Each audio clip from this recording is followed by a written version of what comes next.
Master Bravo here to do another review on Alchemy of Souls. This one will be on episode number 5. We might as well call this one Hemp Master Lee because it's all about Master Lee. So, Jung-uk and Mudoki have fled out into the middle of nowhere in her territory where she grew up, and there's nothing out there. It's out in the middle of nowhere. But when they get to the campsite where she grew up, somebody has already set up home shop there, and they don't know who it is.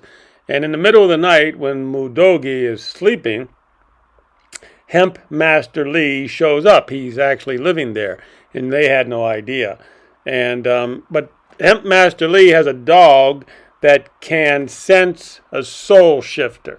And he's just about ready to kill Mudogi because he thinks he knows she's a soul shifter. But right before he's about ready to kill her, but right before he does, he senses this great power inside of her, great energy. And he says, no, we need to get to know this great power. So in this episode, it's really all about Jung-uk and Mudoki getting to know Hemp Master Lee, because, well, they're living together out there in the middle of nowhere at this campsite. They find out he's really, really powerful.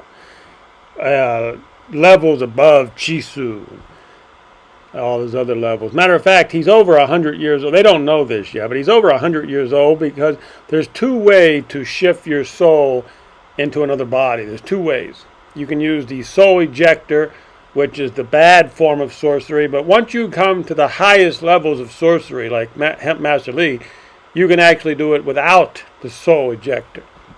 More on that later. It's a little complicated. So anyhow, Mudogi gets mad at Jung-uk because here they are on the mountain with Hemp Master Lee, and he can learn something from Hemp Master Lee, but he's not really learning anything. And she gets mad, and she ends up leaving the mountain. She ends up going down to town to get drunk with the crown prince. The crown prince gets her drunk.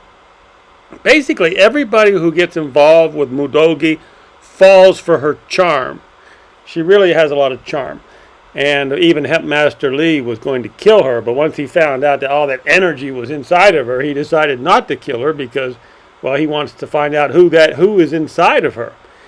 So the big official match or fight between Jung-uk and the Crown Prince, that's probably about 3 weeks away, or it's getting close. And Jung-uk is not really training. He's not even ready for this Crown Prince match. And of course, this makes Mudogi really kind of nervous and upset. So let's hope that in the next episode, episode 6, maybe Mudogi can get him more motivated and start training for the big fight coming up with the Crown Prince.